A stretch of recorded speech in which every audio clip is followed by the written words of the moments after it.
পীর সাহেব পেশাব ফিরে পর্যন্ত পানি নেয় না। জিজ্ঞাসা করা হলো, পীর সাহেব হুজুর, কেন আপনি পেশাব ফিরে পানি নেন না? পীর সাহেব মুরিদদেরকে জবাব দিল, কারবালার ময়দানে যে পানি পানি করে ইমাম হুসাইন জীবন দিয়েছে, সেই পানি আমি এই জায়গায় ঠেকাবো কি করে? কত বড় আল্লাহর ওলি, চিন্তা করেছেন? বাংলাদেশে এমন পীর আছে। আবার সেদিনকে একজন বক্তা বাংলাদেশে আলোচনা করতেছে, আমি নেটে শুনলাম, বলবো না, রাগ করবেন না তো এই ঘটনাটা বললে। বাংলাদেশের বক্তা ওয়াজ কি বলতেছে, ল্যাংটা বাবার ফজিলত নিয়ে কথা বলছে, আমি নেটে শুনলাম। তো জিজ্ঞাসা করা হলো, পীর সাহেবের ল্যাংটা বাবা আপনি কেন? আপনি ল্যাংটা থাকে না, উলঙ্গ অবস্থায় থাকেন। কয়, ল্যাংটা বাবা এত বড় আল্লাহর ওলি, নিজের লিঙ্গ টেনে বড় করে পাগড়ি বেঁধেছে। প্রিয় ভাইরা, আল্লাহ রাব্বুল ইজ্জত আল জালালের শুকরিয়া আদায় করি। একটু জোরে করে বলা যাবে যে আলহামদুলিল্লাহ? গোনা হবে আপনাদের এখানে জোরে আলহামদুলিল্লাহ বললে? তো যদি গোনা না হয় আর একবার একটু বলি তো আলহামদুলিল্লাহ। নবীর সাল্লাল্লাহু আলাইহি ওয়াসাল্লাম আমাদের নেতা, একটা সংক্ষিপ্ত দরুদ। এটা কি কথা বোঝেন নাই মনে হয়? নবিয়িনা মুহাম্মদ সাল্লাল্লাহু, এটা সংক্ষিপ্ত একটা দরুদ। এটা 10টা রহমত আপনার উপরে নাজিল হয়ে গেল। সুবহানাল্লাহ বলবেন না? সুবহানাল্লাহ বললে কবিরা গুনাহ হয়? কথা বলে না কেন? সুবহানাল্লাহ বললে কি গুনাহ হয়? একটা হরফ উচ্চারণ করলে কয় নেকি? তো 10 থেকে সুবহানাল্লাহ কয়টা হরফ আছে? মনে করেন যে 6টা আছে, কম বেশি থাকতে পারে, এখন গুনার সময় নাই। তো 6 10 কত? একটু কথা বলতে হবে। বলেছি না 10 মিনিট কথা বলবো। কয় মিনিট? 10 মিনিট। কয় নাকি?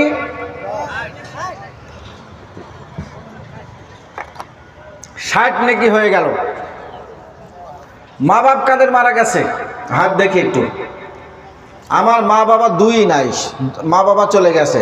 আপনাদের কার কার মা বাপ নাই? হাত নামান। মা বাবার জন্য কি দোয়া করতে মন চায়? তাও কথা বলে না। কি পৃথিবীতে আল্লাহর পরে, আল্লাহ রসুলের পরে সবচাইতে আপনজন যিনি, আপনাকে আমাকে কলিজা কেটে যিনি ভালোবেসেছেন, তিনি হলেন মা। পৃথিবীতে আর কেউ নেই তোমার মতো গো মা। ঠিক কিনা? আছে কেউ? নাই। সেই মা এবং বাবা যাদের কবরে চলে গেছে, ওগো রব্বে কারীম, ওগো খানায়ে কাবার মালিক আল্লাহ, ওগো আমার জীবনের মালিক আল্লাহ, আমাদের হায়াতের মালিক, মউতের মালিক আল্লাহ। লাহু মা ফিস সামাওয়াতি ওয়া মা ফিল আরদ, আসমান এবং জমিনের একাগ্র চিত্র মালিকানা বিয়াদিকাল খায়র, যার হাতে সব আমল, সব কল্যাণ, সেই রব তুমি আমাদের মা বাপকে মাফ করে দাও, আমাদের মা বাবার কবরটাকে রিয়াজুল জান্নাহ বানায় দাও। একটু জোরে বলুন, আর একবার বলুন আল্লাহুম্মা আমিন। কারণ আমি এমন একটা আয়াতে কারিমা আপনাদের সামনে পড়েছি, সূরা বানী ইসরাঈলের 23 নম্বর আয়াতে কারিমা, যেখানে আল্লাহর হক, সরাসরি আল্লাহর হকের কথা বলা হয়েছে এবং মা এবং বাবার হকের কথা বলা হয়েছে। সুবহানাল্লাহ পড়তে পারেন নাই? কেন এত আস্তে? সুবহানাল্লাহ জোরে পড়ুন। 2টা হক এই আয়াতের সাথে। সূরা বানী ইসরাঈল কি সূরা? কথা একটু জোরে বলতে হবে। কি সূরা? আয়াত নম্বর কত? 23। এখানে 2টি হকের কথা আল্লাহ পাক বলেছেন। কয়টা হক?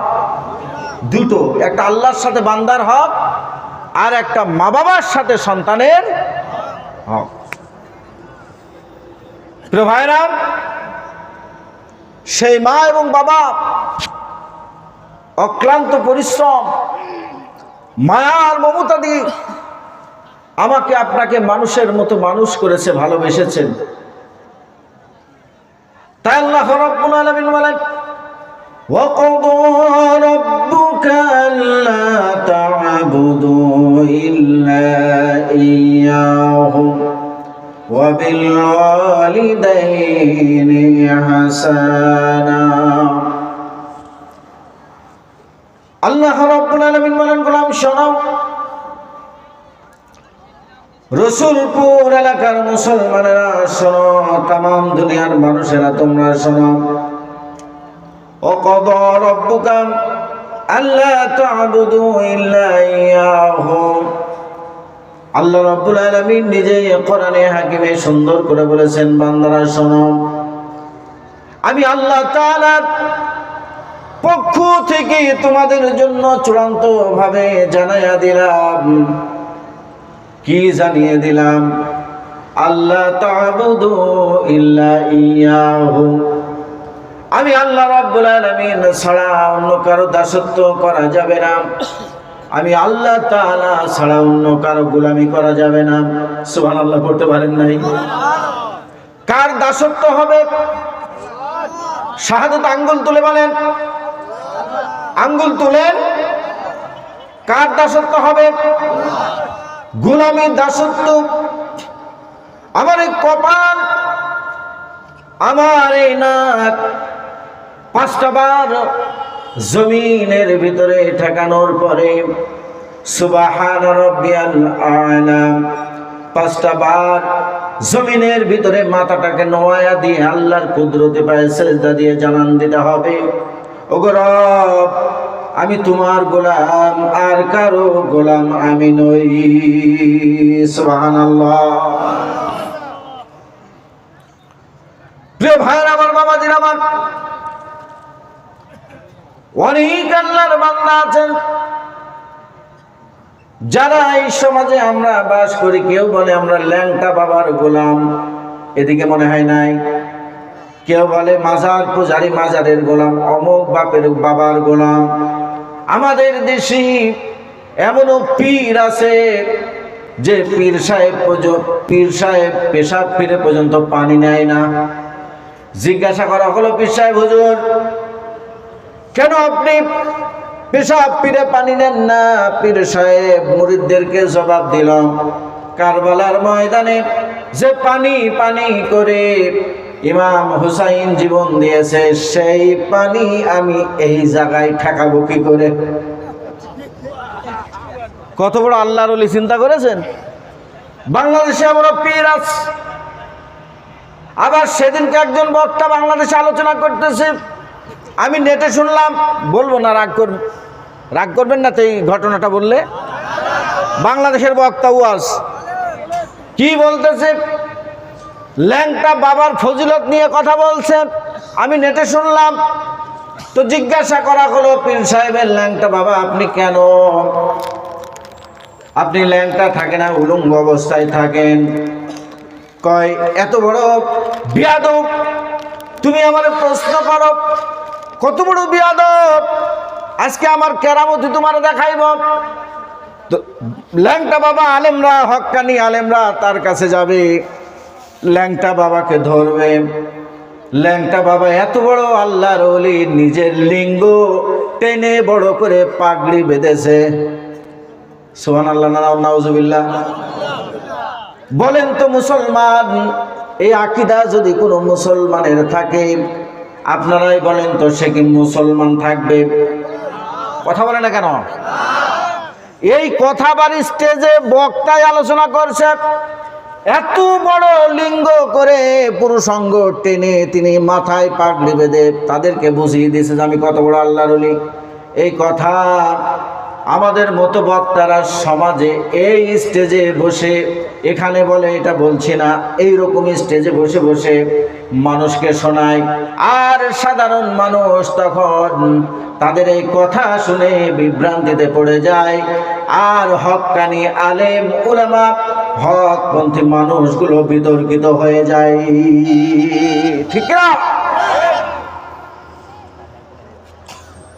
সে আবার কি পীর?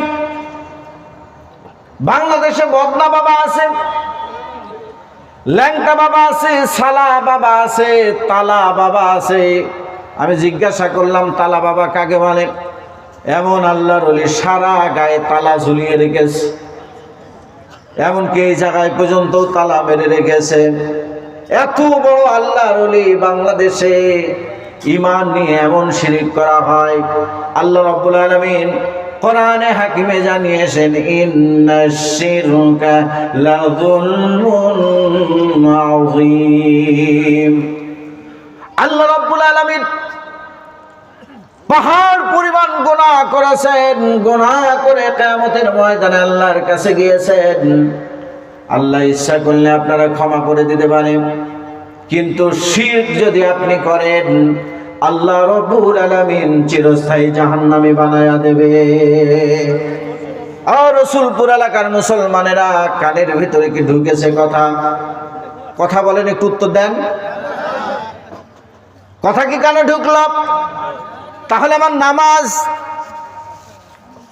আমার সেজদা, আমার কপাল, আমার জিকির, আমার সন্তান হয় না সন্তান চাওয়া, আমার সুখ নাই সুখ চাওয়া, আমার স্বামী স্ত্রীর ভিতরে মিল নাই মিল চাওয়া, আমার সংসারে অভাব অনটন যায় না, অভাব অনটন থেকে পানাহা চাওয়া, একমাত্র জীবনের সব কিছু যার কাছে বলবো তিনি কে?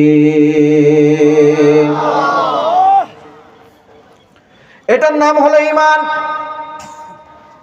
আমার ঈমান যদি শিরকিয়াতে ভরা থাকে, আমার নামাজ আমার রোজায় কাজ হবে না। এক্সাম্পল, জাস্ট ফর এক্সাম্পল, মনে করেন আপনি পায়খানা ফিরেছেন, পায়খানা ফিরে শৌচ কার্য করেন নাই, ওযু করে নামাজ আদায় করছেন, নামাজ কথা বলে না কেন? কথা বলে না কেন? হবে নামাজ? হবে না। কেন? কারণ আপনি ইস্তিনজা করেন নাই, সারেন নাই, পানি ব্যবহার করে তাহের হন নাই, পবিত্র হন নাই, এজন্য আপনার ওযু দিয়ে নামাজও হবে না। ঈমান যদি আপনার প্রকৃত পক্ষে আল্লাহ রাব্বুল আলামিনের উপরে ঈমান যদি আমার না থাকে, আমার নামাজ আমার রোজা দিয়ে জান্নাতে ঢুকতে পারবো না। তাই আল্লাহ রাব্বুল আলামিন বলেন, আল্লাহু লা ইলাহা ইল্লা হুয়াল হাইয়ুল কাইয়্যুম।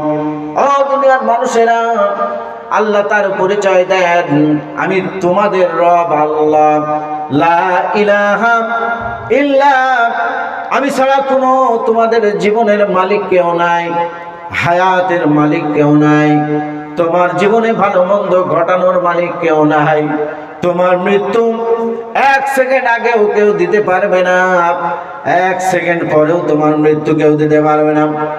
দুনিয়ায় যদি তোমার শেষ বিদায়ের সময় চলে আসে, সঙ্গে সঙ্গে তোমারে কবরে যেতে হবে, একটা সেকেন্ড তোমারে দুনিয়াতে রাখা হবে না। আমি আল্লাহ তার মালিক, ঠিক কিনা জোরে বলতে হবে। কারণ কি, আমি আপনাদেরকে বলি, এখনই মনে করেন এই ভাই এখানে বসে আছেন, ওনার মৃত্যুর পয়গাম চলে এসেছে, ওনাকে দিয়ে বাদ দিয়ে আমাকে দিয়ে বলি, আমার মৃত্যুর পয়গাম চলে এসেছে। এই মুহূর্তে কথা বলতে বলতে আমি হাবিবুর রহমান জানি না আমার এখানেই মরণ হবে, মৌত হয়ে যাবে। কথা কি শুনতেছেন? পিছনের ভাইরা কথা শুনছেন?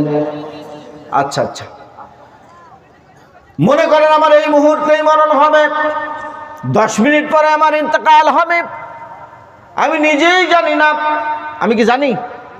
কথা বলে না কেন? আপনি জানেন কবে কখন মরবেন? জানেন না। আমি তো আপনাদের সঙ্গে কথা বলছি, অথচ আমার বেমালুম মরণ সম্পর্কে আমি ভুলে আছি। মৃত্যু আমার হবে কিনা আমার জানা নাই। হঠাৎ করে কথা বলতে বলতে আমি মারা গেলাম। এই ফোন থেকে আপনারা নাম্বার বের করে আমার রিলেটেড যারা আছে তাদের সঙ্গে কথা বলবেন, আগারে ফোন দিয়ে বলবেন, হাবিবুর রহমানের স্ত্রী রে, তোমার স্বামী আর দুনিয়াতে বেঁচে নাই, আমার স্ত্রী বলবে, আহারে গতকালকে আমার স্বামীকে আমি সকালবেলায় বিদায় দিলাম, সুন্দর করে ভালো করে আল্লাহ হাফেজ দিলাম। আমার বড় মেয়েটার বয়স হলো 8 বছর, ছোটটা 2.5 বছর।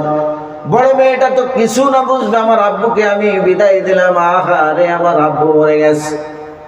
আমার মেয়ে কাঁদবে, আমার স্ত্রী কাঁদবে, ও আমার প্রিয়তম স্বামী গো, তোমার জন্য কলিজাটা আমার ছিঁড়ে যাচ্ছে, তুমি কখন আর তোমার লাশ আসবে। স্ত্রীর কাছে মেসেজ চলে গেল, আমার স্ত্রী তো ইন্তজার করছে, আরে মনে মনে ভাবছে গো, ও আমার স্বামী, তোমার কাছে তো আর জীবনের শেষ কথা বলা হলো না, কোথায় কোন অবস্থায় কয় টাকা তুমি রেখেছ, কোন জায়গায় কি আছে, কোনো তথ্য তোমার কাছে পেলাম না। এগুলো ভাবার আগে সে ভাববে, আহারে এই যে শুনতেছেন তো প্রিয় ভাইরা, 2.5 বছরের আমার একটা মেয়ে আছে। স্ত্রী ভাববে এখন না পারবো অন্যজনকে বিয়ে করতে, 8 বছরের একটা মেয়ে, 2টো মেয়ে আমার। স্ত্রী মনে মনে ভাববে, আহারে এখন তো অন্য কাউকে বিয়ে করলে তো আমার 2টো মেয়ে পর হয়ে যাবে। চিন্তা করবে, আরে হাবিবুর রহমানের সঙ্গে এতদিন সংসার করলাম, সে আমার জীবনের হুন্না লিবাসুল্লাহ কুমাং তুম লিবাসুল্লাহ হুন্না, ঠিক কিনা? সে আমার পোশাক, আমি তার পোশাক। আমার আল্লাহ কোরআনে বলেছে, ওই স্বামী ইন্ডিয়াতে মরে গেছে, লাশ কবে আসবে? কাঁদতে কাঁদতে বেহুশ হয়ে যাবে। যখন আমার লাশটা কালকে ইমিগ্রেশন দিয়ে পার করে দেবেন আপনারা, আমার রিলেটিভ যারা, আমার যেহেতু মা বাপ নাই, আমার আপন ভাই আছে, আপন বোন আছে, বোন কাঁদবেন, ও ভাই তুই ঈদের দিন আমার বাড়িতে এসেছিলি, ঈদের পরের দিনেও আমার বাড়িতে এসেছিলি। আমার ভাই বলবে, ভাই তুই তো আমার সঙ্গে ফোনে কথা বললি, আমার ভাই তো দেশের বাইরে। আমার ফুপুরা কাঁদবে, আমার খালারা কাঁদবে, আমার বন্ধুরা কাঁদবে। ওই বর্ডার ইমিগ্রেশনে এসে দাঁড়ায়া থাকবে, তার লাশটা আসছে।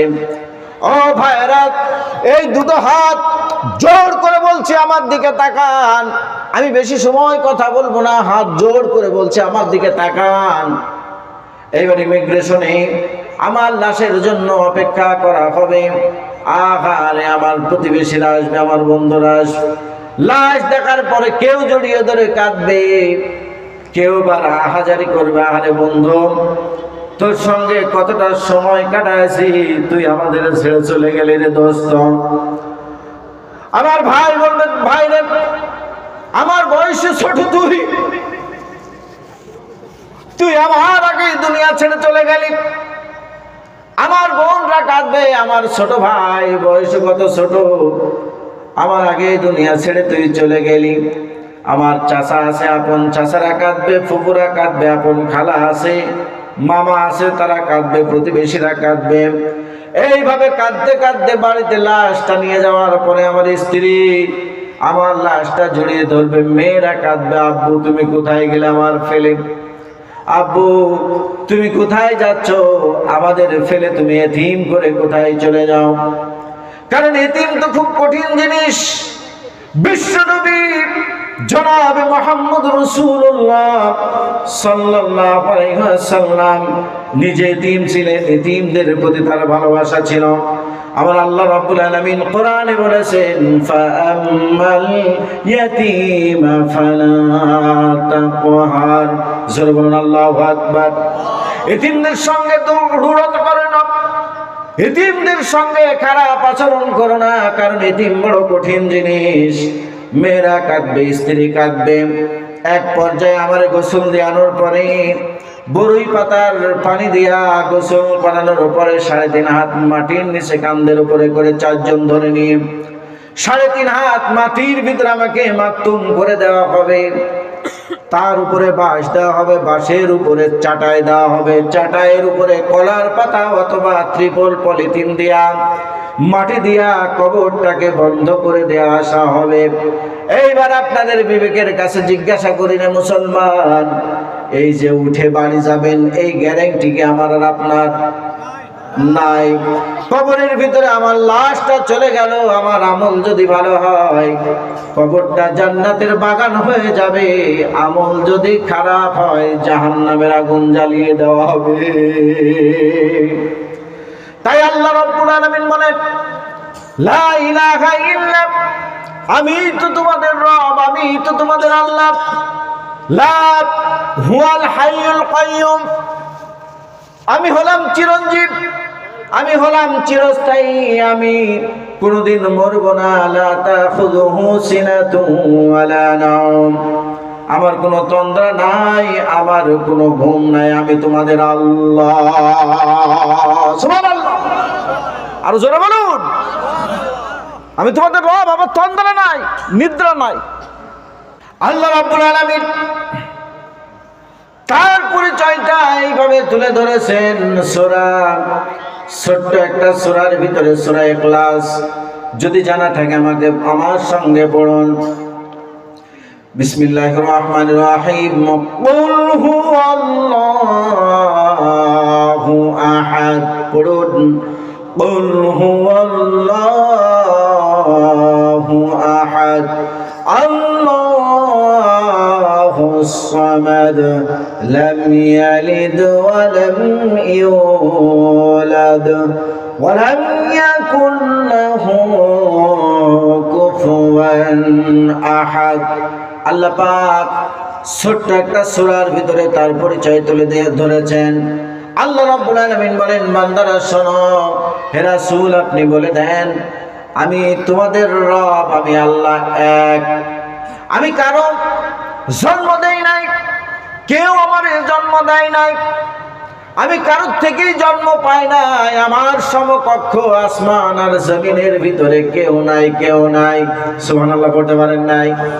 আল্লাহ কাউকে জন্ম দেন নাই, আল্লাহ কারো থেকে আসেন নাই।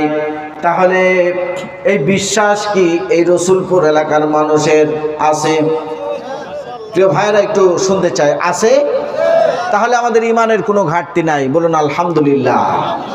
তাহলে আমাদের ইমান পাকাপোক্ত, আল্লাহর উপরে ইমান। যেহেতু আমাদের শিরক নাই ইমানের মধ্যে, শিরক যাদের ইমানের ভিতরে নাই, এক নম্বর এই মানুষগুলোর দায়িত্ব হলো, প্রথমে এই কথাটা উপস্থাপন করেছি, আবার ঝালাই দেই। এক নম্বর ডিউটি হলো ফজরের নামাজ পড়তে হবে, জোহরের নামাজ, আসরের নামাজ, মাগরিব, এশার নামাজ 5 ওয়াক্ত একদিন পড়ার লাগবে, তাই তো? কথা তো বলবেন আপনারা কিছু। এমনকি আপনি যদি ওযু করতে না পারেন তাহলে তায়াম্মুম করার লাগবে। যেখানে তায়াম্মুম করার সুযোগ নাই, ওযু করার সুযোগ নাই, পানি মাটি কিছুই নাই, বিনা ওযুতে নামাজ পড়ার লাগবে। যেখানে আপনার পোশাক নাই, উলঙ্গ অবস্থায় নামাজ পড়ার লাগবে। যেখানে আপনার নিঃশ্বাস আছে, উঠতে পারছেন না, ইশারায় নামাজ পড়তে হবে। তার মানে নামাজ এমন একটা ভারী ইবাদত, নিঃশ্বাস থাকা পর্যন্ত নামাজের মাপ। আবার বলুন। এইবার এই মাহফিলে অনেক মানুষ আল্লাহর ওলি বসে আছেন, যারা এশার নামাজ পড়েন না, এরকম আল্লাহর ওলি এখানে অনেকেই আছে। হাত তুলে অপমান করাবো না। এই হুজুর ভাই কই যান? হাত তুলে অপমান করাবো না। যারা এশার নামাজ অনেকেই পড়েন নাই, অনেক আল্লাহর বান্দা আছে মাগরিবের নামাজ পড়েন নাই। এই মাহফিলের ভিতরে অনেকে আছে জোহরের নামাজ হয় নাই, আসরের নামাজ হয় নাই, ফজরের নামাজ হয় নাই। এবার আসুন, আল্লাহর নবী বলেন, লা সালাতা লিমান লা দীন লাহু। আল্লাহর নবী বলেন, বাইনাল আবদি বাইনাল কুফর তারকুস সালাত, মান তারাকা সালাতাম মুতাআম্মিদান ফাকাদ কাফার। তিনটা হাদিস আপনাদেরকে শোনাইলাম। এক নম্বর হাদিস, যে নামাজ না পড়ে তার মুসলমান বলে দাবি করার কোনো হক, কথা বলতে হবে। আমি তো টাটকাবাদী, আমি তো আবেগ দিয়ে মুখস্থ ওয়াজ করা লোক না, মুখস্থ ওয়াজ করি না। আমি বুঝে কথা বলার চেষ্টা করে গদ পড়ি না। কথা ভালো করে বুঝবেন। তাফসীর যেহেতু আল্লাহর উপরে ঈমান আনা, এবং ঈমান আনার অর্থটা কি আর ঈমান কেন আনব, মুখস্থ কোনো বিদ্যা নয়। পড়ালেখা করেছি, যতটুকু বুঝেছি তাই অ্যানালাইসিস করেছি, যেহেতু তাফসীরের ছাত্র এই জায়গা থেকে আপনাদেরকে একটু বোঝানোর চেষ্টা করে, একটু বোঝার চেষ্টা করুন। যেহেতু আপনার ইমানে শিরিক নাই, আপনার ইমান যেহেতু মুসলমান থাকা মতো ইমান, কথা বলেন না কেন? ইমান যেহেতু কি থাকা মতো? মুসলমান থাকা মতো। তাহলে আপনার প্রথম ডিউটি কি? কথা বলেন না কেন? নামাজ পড়া, সালাত। যেহেতু আমাদের এই আঞ্চলিক ভাষাটা আমরা ইউজ করি আর কি, বাংলাদেশ ইন্ডিয়া, নামাজ এটা আমরা বেশি বলে ফেলি, ছোট থেকে শিখে আসছে তো বলে ফেলি। তো যাই হোক, নামাজই হোক, চলুক, নাকি নামাজটাই বলি, ব্যবহার করি। আমাদের ওখানে এটাই বেশি চলে, এদিকেও চলে। যাই হোক, তাহলে আমার জীবনের প্রথম ডিউটি হলো নামাজ। একটা হাদিস বললাম, 3টা হাদিসের অংশ পড়েছি। নবীজি বলেছেন যে নামাজ পড়ে না সে মুসলমান থাকতে পারে না। 2 নম্বর, মুসলমান আর অন্য ধর্মের লোকের ভিতরে পার্থক্য হলো মুসলমান নামাজ পড়ে আর অন্য ধর্মের লোক নামাজ পড়ে। 3 নম্বর যে হাদিসটা বললাম, নবীজি বলেছেন ইচ্ছাকৃতভাবে আল্লাহর কোন বান্দা যদি 1 ওয়াক্ত নামাজ ছেড়ে দেয়, মুতাআম্মিদান ফাকাদ কাফার, সে কাফের হয়ে যায়, সে আর মুসলমান থাকতে পারে না না না না না। এরকম টাটকা কাফের মুসলমান কয়জন আছেন এখানে? হাত তোলেন, তোলেন, হাত তোলেন।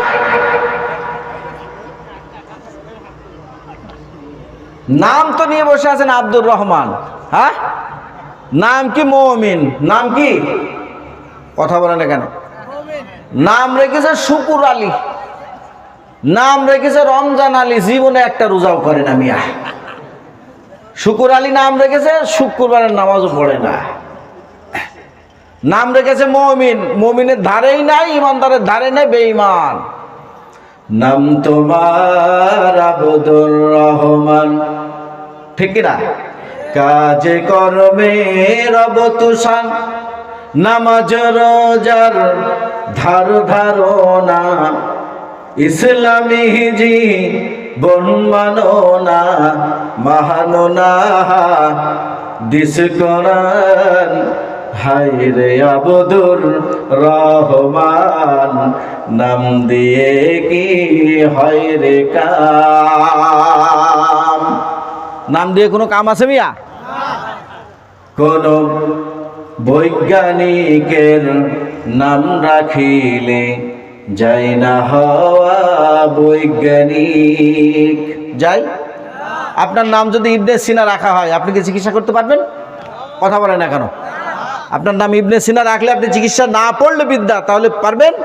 এই জন্য কবি বলছেন, কোন বৈজ্ঞানিকের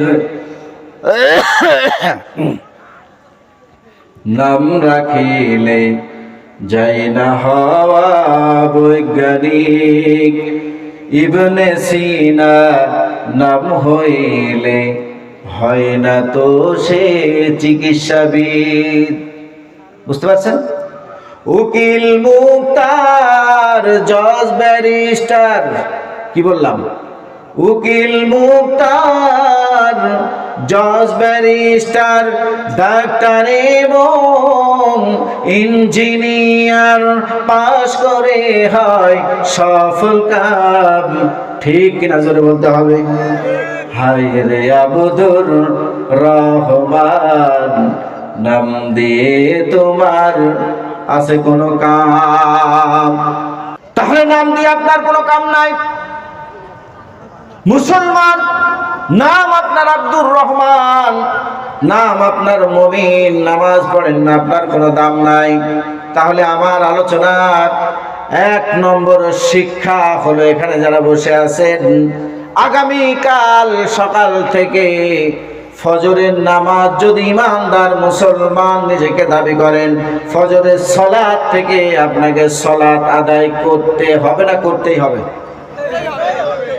তাহলে রাজি কারা কারা নেই একটু হাত তোলেন। 1 জন, 2 জন, 3 জন, 4 জন।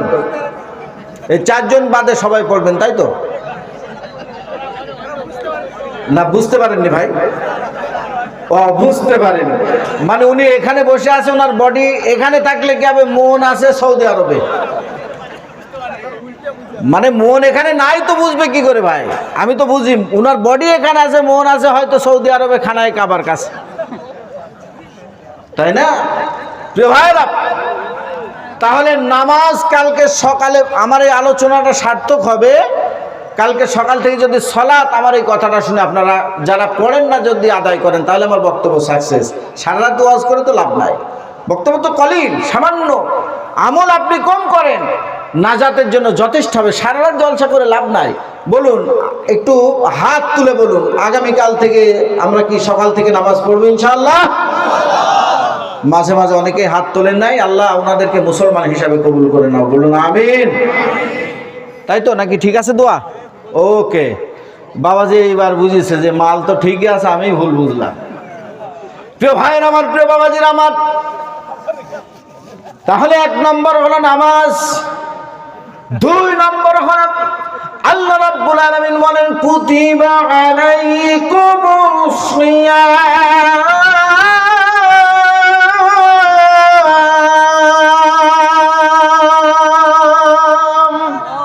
কার কথা? এটুকু বোঝেন না। কার কথা গো? আল্লাহর কথা। আল্লাহ বলছেন ইয়া আইয়ুহাল্লাযীনা আমানু কুতিবা আলাইকুমুস সিয়াম। সিয়াম সিয়াম, অনেকে মৌলানা মানুষ, তাও কোরআন সহি করে পড়তে পারে না। আমি নিজে কানে শুনছি তো, দেখছি। তেলাওয়াত যদি ওয়ারাতিলিল কোরআন তারতিলা, কোরআন যদি আপনি হক আদায় করে না পারেন, হা যদি হা বলেন, তাহলে তো তাফসীর চেঞ্জ হবে। কি মৌলানা কে আছে এখানে? হা যদি হা বলেন, জিম যদি জিম বলেন, জাল যদি জাল বলেন, তাহলে কি তাফসীর চেঞ্জ হবে না? বাক্য পরিবর্তন হয়ে যাবে। এই জন্য হক আদায় করে কোরআন তেলাওয়াত করা। প্রিয় ভাইরা, বুঝতে পারছেন? খেয়াল করুন, আল্লাহ বলেছে কুতিবা আলাইকুমুস সিয়াম, তোমাদের উপর রোজা কি করলাম? কামা কুতিবা আলাল্লাযীনা মিন ক্বাবলিকুম লাআল্লাকুম তাত্তাকুন। আল্লাহ বলছেন তোমাদের পূর্বপুরুষের উপরে যেভাবে ফরজ করছিলাম, তোমাদের উপরে ঠিক ওই এইরকম ভাবেই আমি ফরজ করলাম, যাতে করে তোমরা রোজার মাধ্যমে তোমরা যাতে আল্লাহ হতে পারো, খোদা ভীরু অর্জন করতে পারো, তাকওয়াবান হতে পারো। সুবহানাল্লাহ পড়েন নাই? কি অর্জন করতে পারো? তাকওয়া, আল্লাহর ভয়। আচ্ছা, রোজার মতো এত ফিজিক্যালি কন্ডিশনের কোনো ইবাদত কি আছে? আর আছে? নাই। পৃথিবীতে যারা মুসলমান একবার যদি রোজা রাখে, উনি আর জীবনে ওই রোজা অবস্থায় উনার মৃত্যু যদি হয়ে যায়, এক ঢোক পানি কি গিলবে? আল্লাহ তাআলা নিজে বলেছেন ওয়ানা আজজি বিহি ও উজজা বিহি, আমি নিজেই তার কি দেব? পুরস্কার দেব, প্রতিদান দেব। অসমিলি, এটা আমার জন্য রোজা। আল্লাহ বলছেন হাদিসে কুদসির মধ্যে, রোজা কার জন্য? আল্লাহর জন্য। আল্লাহ নিজে বলছেন আমি তার প্রতিদান দেব, প্রতিদান দেব, পুরস্কার দেব। সুবহানাল্লাহ পড়তে পারেন নাই? তাহলে প্রতিদান যদি আল্লাহ দেয়, তাহলে ছোটখাটো দেবে ভাই? কথা বলে না কেন? আল্লাহর প্রতিদান হলো সরাসরি জান্নাতুল কানাত লাহুম জান্নাতুল ফিরদাউসি নুজুলা। সুবহানাল্লাহ, তোমাদের জন্য জান্নাতুল ফিরদাউস রেডি। তাহলে রমজান মাস কয়দিন আগে গেল ভাই? বুধবার না? গত বুধবারেও তো আমরা সিয়াম ছিলাম না? রোজা করছি না? রোজা করছি। এখানে অনেক আল্লাহর বান্দা আছেন, এখানে অনেকে আছেন যারা রোজা করেন নাই। অনেকে এখানে আছে, নাই? আছে। আচ্ছা, রোজা ফরজ না নফল? আবার বলুন, ফরজ কোনো ইবাদত যদি কোনো বান্দা ছেড়ে দেয়, তাহলে তার শাস্তি কি? আরে তার মানে শাস্তির ধরনটা হচ্ছে কাবিরা গুনার ধরন। অর্থাৎ উনি কাবিরা গুনাহ করলো। কি গুনাহ? কাবিরা গুনাহ, বড় গুনাহ। এবার আসুন, একটা সিয়াম যদি ইচ্ছা করে কেউ ছেড়ে দেয়, আল্লাহ তাআলা এখানে ফতোয়া দিয়েছেন ফামান কানা মিনকুম মারিদুন আও আলা সাফার ফাইদ্দাতুম মিন আইয়ামিন উখর।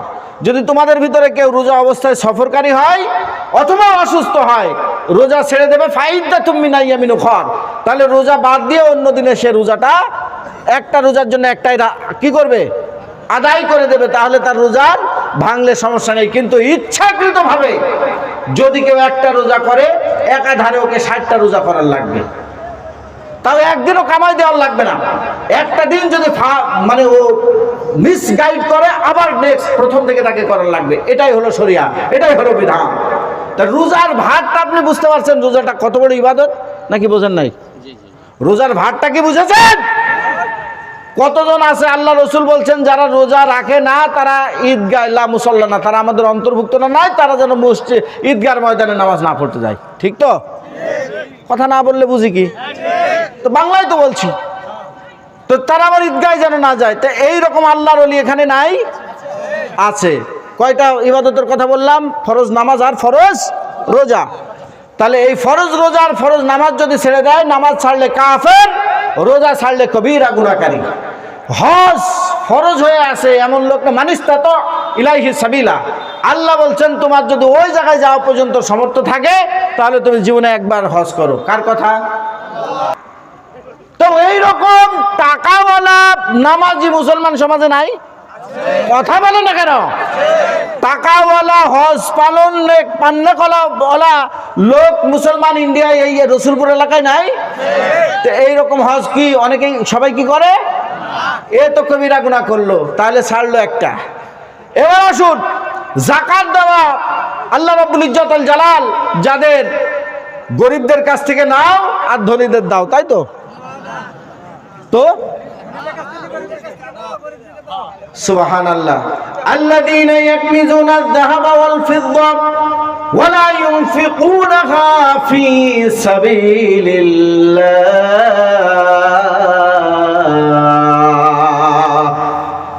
ফাবাশশিরহুম বিআযাবিন আলীম।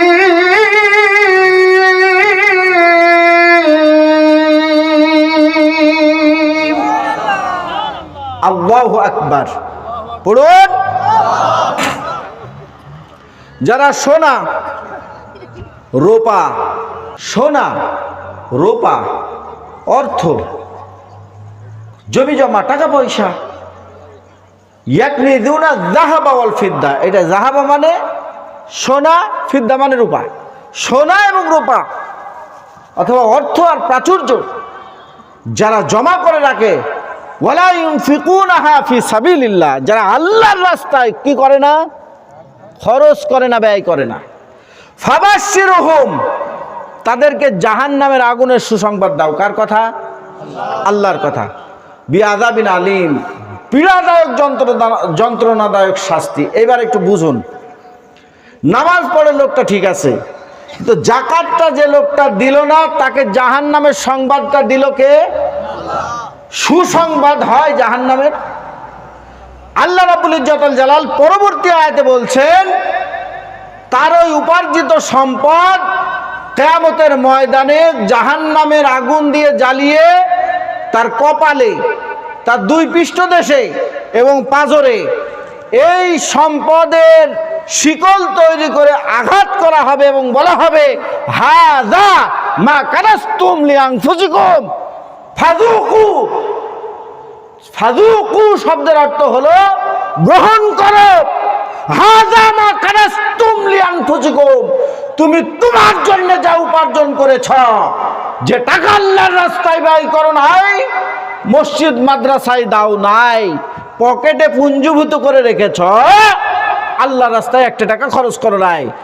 হাযা মা কানাসতুম লিআনফুসিকুম, তোমার জন্য তৈরি করেছিলে যে টাকা, ওই টাকাটা ফাযুকু মা কুনতুম তাকনিজুন, আজকে সেই টাকা আর এই সম্পদে দেখো লোহার শিকল দিয়ে কপালে, পাঁজরে, পৃষ্ঠদেশে আঘাত করবে আর বলবে এই স্বাদটা গ্রহণ করো। বলুন নাউযুবিল্লাহ।